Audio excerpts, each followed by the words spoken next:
What's up everybody, I'm Scott Bino, hope you're doing well. Thank you for joining me today. In today's video, we are going to check out a couple products from Aurora DSP, including the Rhino guitar plugin and the Mammoth bass plugin. But before I jump into it, I just want to be transparent and mention that this is a sponsored video.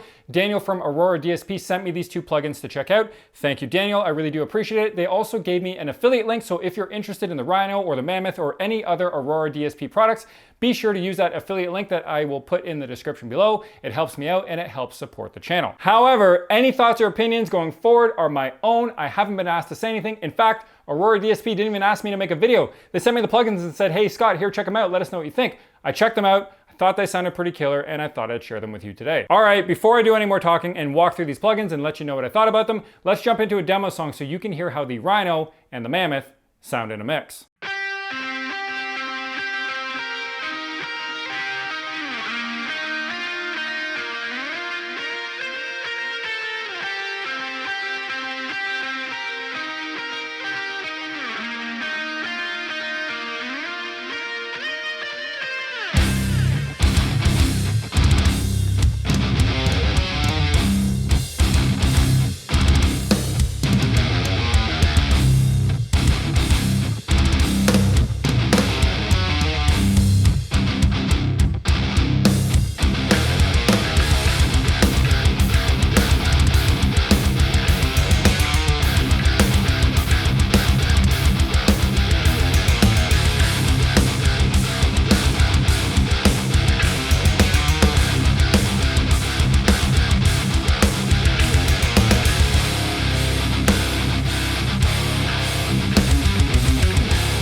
All right guys, so I'm gonna quickly walk through the interface of Rhino. So think of each of these sections as like a module, if you will. So up here is your input.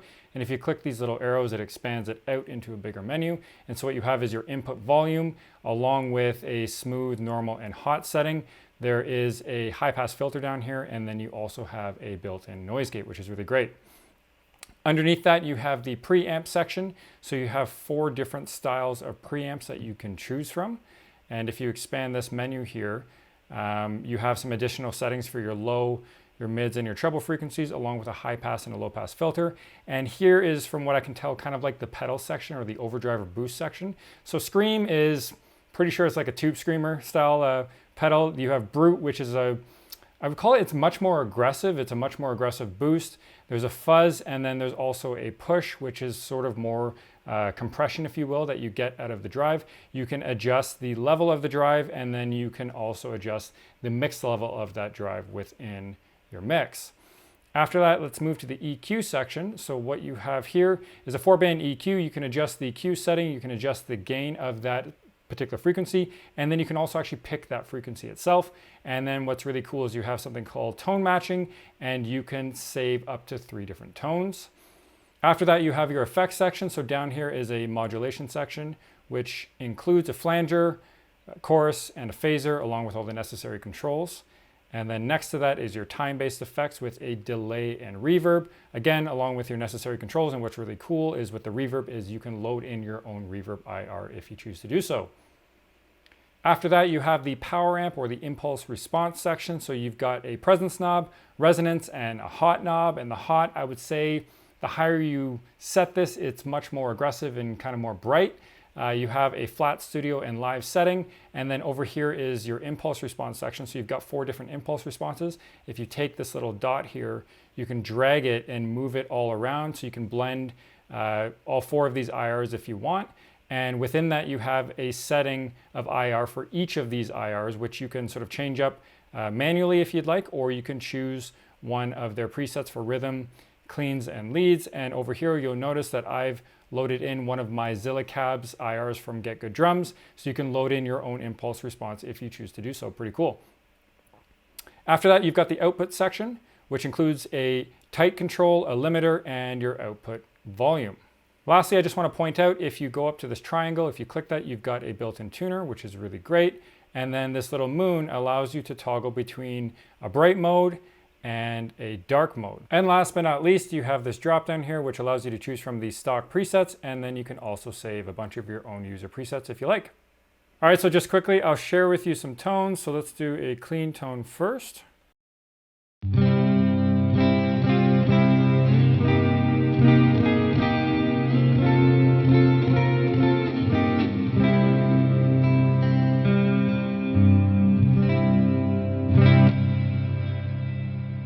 All right, so let's check out my crunch preset. So this is using that yellow preamp, and I've got a bit of a scream, or what I think to be a tube screamer on there, and a bit of compression, and not much else, so check it out.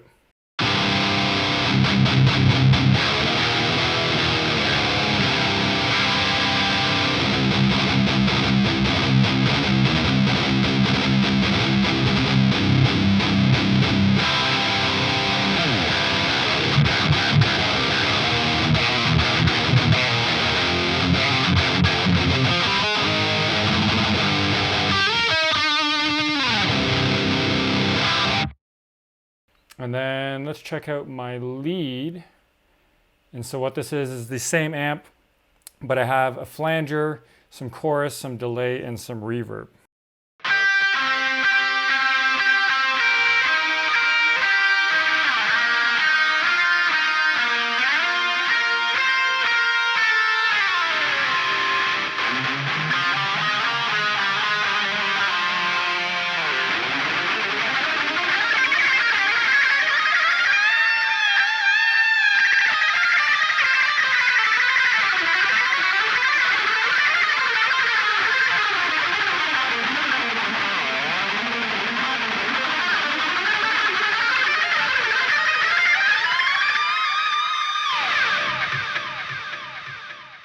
All right, so I'm going to switch over to Mammoth, which is the bass plugin, and I'll quickly walk you through this interface. So on this left side here, you have an input adjustment, which is your signal level, and then you have this crossover knob here, which is the cutoff frequency for your high and low sections. All right, so after the crossover section, you have this section here, which includes the drive area, this EQ setting here, and then also your IRs, which is a 610, a 412, and an 810, and then you can also load in your own custom IR. So within the drive section, you have 3 different circuits that are modeled. You've got a red, you've got a purple, and a blue, and these are modeled after 3 different preamps. You can adjust your EQ, you can adjust the mix level within that, and like I said, you can choose between different cabinets.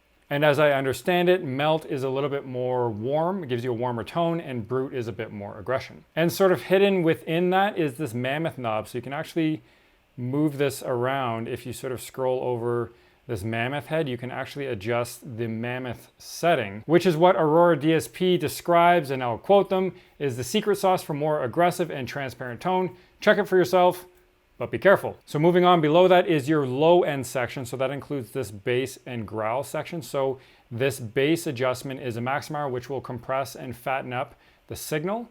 And the growl gives you control over like low end harmonics. And lastly, on the far right here, you have your final output section. So this blend knob basically allows you to mix the amount of the low section and the high section that we sort of just went through, and you can kind of blend that to your taste. And last but not least, if you click this drop down, you have all of your factory presets in here, and to be honest, they actually all sound pretty great. I like most of these out of the box, but if you want to do some tweaking and some adjustments on your own, if you click here, you can save your preset to whatever you like. All right, let me give you my 2 cents on these plugins. Let me start with what I didn't like. I'll be honest, there isn't much I didn't like about these plugins. I actually think they're pretty great, but the one thing that I kind of got hung up on, especially when I first started using them, was the user interface. Anybody who watches my channel know that I love to play with real gear, so like real pedals and real amps, and so I like twisting knobs and swapping things in and out. So when I use plugins, I tend to like the plugins that have kind of a UI that looks like real gear, so like real pedals and a signal chain and a real amplifier that you can turn the knobs, a real speaker cabinet and real microphones where you can kind of move things around. So I like plugins that mimic kind of the real world setup, because for me, it's more intuitive. It makes more sense to me. So when I first opened up the plugins, I had to spend a bit of time to understand the UI and sort of figure out where everything was and what everything did.